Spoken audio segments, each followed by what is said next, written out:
Will you pay the price?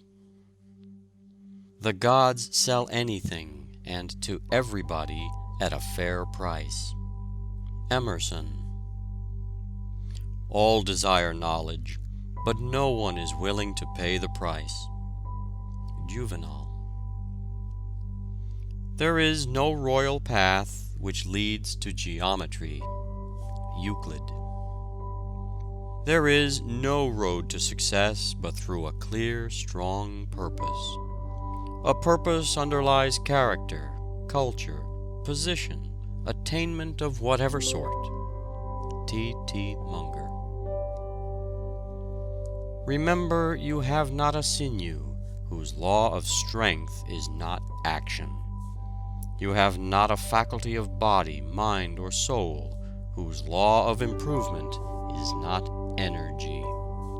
E. B. Hall. We have but what we make, and every good is locked by nature in a granite hand. Sheer labor must unclench. Oh, if I could thus put a dream on canvas, exclaimed an enthusiastic young artist, pointing to a most beautiful painting. Dream on canvas, growled the master. It is the 10,000 touches with the brush you must learn to put on canvas that make your dream. There is but one method of attaining excellence, said Sidney Smith, and that is hard labor. If only Milton's imagination could have conceived his visions, says Waters, his consummate industry alone could have carved the immortal lines which enshrine them. If only Newton's mind could reach out to the secrets of nature, even his genius could only do it by the homeliest toil. The works of Bacon are not Midsummer Night's Dreams, but like coral islands they have risen from the depths of truth, and formed their broad surfaces above the ocean by the minutest accretions of persevering labor. The conceptions of Michelangelo would have perished like a night's fantasy had not his industry given them permanence. Salvini contributes the following to the Century as to his habits of study before he had established himself as a past master of tragedy. I imposed upon myself a new method of study. While I was busying myself with the part of Saul, I read and reread the Bible so as to become impregnated with the appropriate sentiments, manners, and local color. When I took up Othello, I pored over the history of the Venetian Republic and that of the Moorish invasion of Spain. I studied the passions of the Moors, their art of war, their religious beliefs, nor did I overlook the romance of Giraldi Cinthio in order the better to master that sublime character. I did not concern myself about a superficial study of the words, or of some point of scenic effect, or of greater or less accentuation of certain phrases with a view to win passing applause. A vaster horizon opened out before me, an infinite sea on which my bark could navigate in security, without fear of falling in with reefs. His method was not new, but he considered it so, and gives his opinion in quotation marks. He speaks of characters with which his name is not always associated by writers on the stage, but is correct, I think, in the main. Many years ago, a little boy entered Harrow School and was put in a class beyond his years, wherein all the other boys had the advantage of previous instruction. His master used to reprove his dullness, but all his efforts could not raise him from the lowest place in the class. The boy finally procured the elementary books which the other boys had studied. He devoted the hours of play and many of the hours of sleep to mastering the elementary principles of these books. This boy was soon at the head of his class and the pride of Harrow. The statue of that boy, Sir William Jones, stands today in St. Paul's Cathedral, for he lived to be the greatest Oriental scholar of Europe. "What is the secret of success in business?" asked a friend of Cornelius Vanderbilt. "Secret? There is no secret about it," replied the Commodore. "All you have to do is to attend to your business and go ahead. If you would adopt Vanderbilt's method, know your business, attend to it, and keep down expenses until your fortune is safe from business perils. Work or starve is nature's motto, and it is written on the stars and the sod alike. Starve mentally, starve morally, starve physically. It is an inexorable law of nature that whatever is not used dies. Nothing for nothing is her maxim. If we are idle and shiftless by choice, we shall be nerveless and powerless by necessity." The mottos of great men often give us glimpses of the secret of their characters and success. "Work, work, work" was the motto of Sir Joshua Reynolds, David Wilkie, and scores of other men who have left their mark upon the world. Voltaire's motto was "Toujours au travail," always at work. Scott's maxim was "Never be doing nothing." Michelangelo was a wonderful worker. He even slept in his clothes, ready to spring to his work as soon as he awoke. He kept a block of marble in his bedroom that he might get up in the night and work when he could not sleep. His favorite device was an old man in a go-kart with an hourglass upon it, bearing this inscription, "Ancora imparo," still I'm learning. Even after he was blind, he would ask to be wheeled into the Belvedere to examine the statues with his hands. Cobden used to say, "I'm working like a horse without a moment to spare." It was said that Handel, the musician, did the work of a dozen men. Nothing ever daunted him. He feared neither ridicule nor defeat. Lord Palmerston worked like a slave, even in his old age. Being asked when he considered a man in his prime, he replied, 79, that being his own age. Humboldt was one of the world's great workers. In summer he arose at 4 in the morning for 30 years. He used to say work was as much of a necessity as eating or sleeping. Sir Walter Scott was a phenomenal worker. He wrote the Waverley novels at the rate of 12 volumes a year. He averaged a volume every 2 months during his whole working life.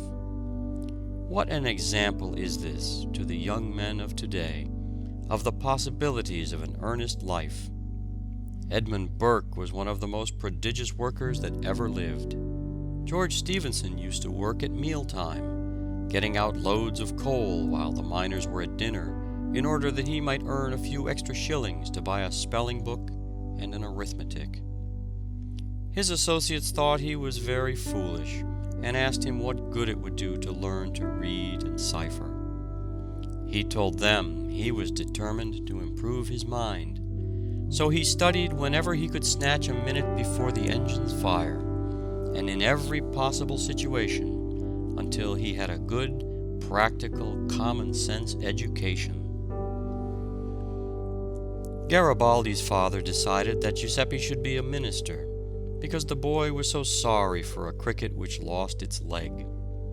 Samuel Morse's father concluded that his son would preach well, because he could not keep his head above water in a dangerous attempt to catch bait in the Mystic River.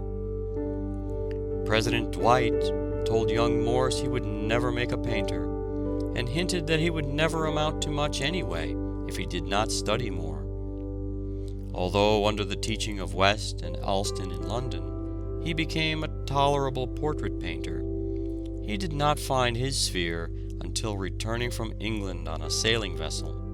He heard Professor Jackson explain an electrical experiment in Paris, when the thought of the telegraph flashed into his mind, and he found no rest until he flashed over the wire the first message, "What hath God wrought?" on the experimental line between Baltimore and Washington. This was May 24, 1844. William H. Vanderbilt was by far the wealthiest man in the world. Chauncey M. Depew estimated his fortune at 200 millions. He left his 8 children 10 millions each, except Cornelius and William K., who had 65 millions each. Commodore Vanderbilt, his father, amassed a fortune of $80 millions in his own lifetime, and that too at a time when it was more difficult to make money than it is now. Mr. C.P. Huntington is a good example of a self-made man. His father was a Connecticut farmer. The farm was left to him, but he traded it off for a lot of clocks which he peddled in mining districts for gold dust and nuggets. He and Mark Hopkins formed a partnership and opened a hardware store in California. They united with Leland Stanford in the construction of a railroad, and they all got rich rapidly. Mr. Huntington is one of the greatest railroad operators of the country. He always acted upon the principle that he would control the stock of any road in which he was interested. He is one of the most methodical men of all the millionaires of this country. He is very plain in his manner, strictly temperate, and very abstemious in his living. He said he never knew what it was to be tired. Russell Sage used to keep a grocery store in Troy, New York. He finally associated himself with Jay Gould, who used to be a constant borrower of money of him. Mr. Sage probably keeps more ready money on hand than any other millionaire. He can nearly always control 10 millions or more at call. He has never speculated in stocks to any extent. Mr. Sage's word is as good as any bond. He has no taste for ordinary diversions except driving. Philip D. Armour, who has the appearance of a prosperous farmer, was born on a farm near Watertown, New Jersey. He became fired with a desire to see the, quote, boundless West, unquote. His mind seemed to run to hogs, and with a financial instinct, he made up his mind that there was a fortune in transporting the hogs from where they were so plenty to where there were so few of them and so many to eat them. He could now purchase every hog in the world and then have money left to buy a railroad or two. Mrs. Hetty Green is probably the richest woman in the world. Her fortune has grown from the little industry of her father in New Bedford, Massachusetts. She has raised the 9 millions left her by her father and 9 millions left her by her aunt to 30 millions. She is a woman of great ability and courage. She once took with her $5 millions of securities in a satchel on a streetcar to deposit with her banker on Wall Street.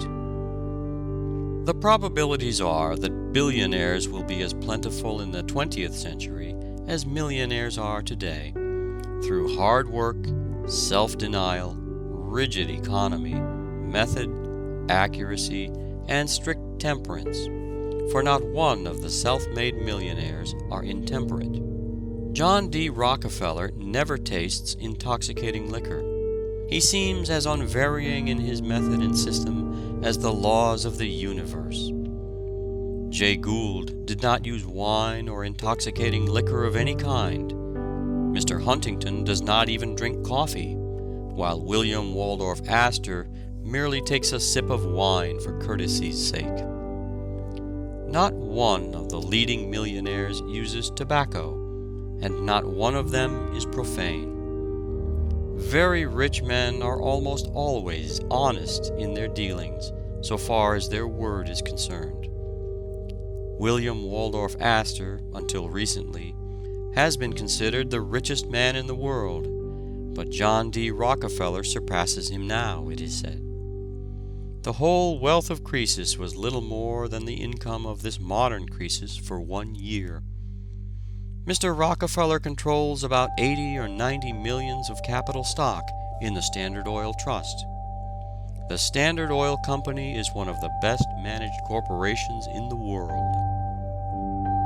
2 centuries and a quarter ago, a little tempest-tossed, weather-beaten bark, barely escaped from the jaws of the wild Atlantic, landed upon the bleakest shore of New England. From her deck disembarked 101 careworn exiles. To the casual observer, no event could seem more insignificant. The contemptuous eye of the world scarcely deigned to notice it. Yet the famous vessel that bore Caesar in his fortunes carried but an ignoble freight compared with that of the Mayflower. Though landed by a treacherous pilot upon a barren and inhospitable coast, they sought neither richer fields nor a more congenial climate, but liberty and opportunity. A lady once asked Turner the secret of his great success. "I have no secret, madam, but hard work. This is a secret that many never learn, and they don't succeed because they fail to learn it. Labor is the genius that changes the world from ugliness to beauty, and the great curse to a great blessing." See Balzac in his lonely garret, toiling, waiting amid poverty and hunger, but neither hunger, debt, poverty, nor discouragement could induce him to swerve a hair's breadth from his purpose. He could wait even while the world scoffed. "Mankind is more indebted to industry than to ingenuity," says Addison. "The gods set up their favors at a price, and industry is the purchaser." Rome was a mighty nation while industry led her people, but when her great conquests of wealth and slaves placed her citizens above work, that moment her glory began to fade, and vice and corruption, induced by idleness, doomed the proud city to an ignominious history. Even Cicero, Rome's great orator, said, "All artisans are engaged in a disgraceful occupation." And Aristotle said, "The best regulated states will not permit a mechanic to be a citizen, for it is impossible for one who lives the life of a mechanic or hired servant to practice a life of virtue. Some were born to be slaves." But fortunately there came a mightier than Rome, Cicero or Aristotle, whose magnificent life and example forever lifted the false ban from labor and redeemed it from disgrace. He gave dignity to the most menial service and significance to labor. Christ did not say, "Come unto me, all ye pleasure hunters, ye indolent and ye lazy," but "Come all ye that labor and are heavy laden." Columbus was a persistent and practical, as well as an intellectual hero. He went from one state to another, urging kings and emperors to undertake the first visiting of a world which his instructed spirit already discerned in the far-off seas. He first tried his own countrymen at Genoa, but found none ready to help him. He then went to Portugal and submitted his project to John II, who laid it before his council. It was scouted as extravagant and chimerical. Nevertheless, the king endeavored to steal Columbus's idea. A fleet was sent north in the direction indicated by the navigator, but being frustrated by storms and winds, it returned to Lisbon after 4 days' voyaging. Columbus returned to Genoa and again renewed his propositions to the Republic, but without success. Nothing discouraged him. The finding of the New World was the irrevocable object of his life. He went to Spain and landed at the town of Palos in Andalusia. He went by chance to a convent of Franciscans, knocked at the door, and asked for a little bread and water. The prior gratefully received the stranger, entertained him, and learned from him the story of his life. He encouraged him in his hopes, and furnished him with an admission to the court of Spain, then at Cordova. King Ferdinand received him graciously, but before coming to a decision, he desired to lay the project before a council of his wisest men at Salamanca. Columbus had to reply, not only to the scientific arguments laid before him, but to citations from the Bible. The Spanish clergy declared that the theory of the Antipodes was hostile to the faith. The earth, they said, was an immense flat disk, and if there was a new earth beyond the ocean, then all men could not be descended from Adam. Columbus was considered a fool. Still bent on his idea, he wrote to the King of England, then to the King of France without effect. At last, in 1492, Columbus was introduced by Louis de Saint-Angel to Queen Isabella of Spain. The friends who accompanied him pleaded his cause with so much force and conviction that he at length persuaded the Queen to aid him. Lord Ellenborough was a great worker. He had a very hard time in getting a start at the bar, but was determined never to relax his industry until success came to him. When he was worked down to absolute exhaustion, he had this card which he kept constantly before his eyes, lest he might be tempted to relax his efforts. Quote, "Read or starve." Unquote. Show me a man who has made $50,000, and I will show you in that man an equivalent of energy, attention to detail, trustworthiness, punctuality, professional knowledge, good address, common sense, and other marketable qualities. The farmer respects his savings bank book not unnaturally, for it declares with all the solemnity of a sealed and stamped document that for a certain length of time he rose at 6 o'clock each morning to oversee his labors, that he patiently waited upon seasonable weather, that he understood buying and selling. To the medical man, his fee serves as a medal to indicate that he was brave enough to face smallpox and other infectious diseases, and his self-respect is fostered thereby. The barrister's brief is marked with the price of his legal knowledge, of his eloquence, or of his brave endurance during a period of hope-deferred brieflessness. A rich man asked Howard Burnett to do a little thing for his album. Burnett complied and charged 1,000 francs. "But it took you only 5 minutes," objected the rich man. "Yes, but it took me 30 years to learn how to do it in 5 minutes." "I prepared that sermon," said a young sprig of divinity, "in half an hour, and preached it at once, and thought nothing of it." "In that," said an older minister, "your hearers are at one with you, for they also thought nothing of it."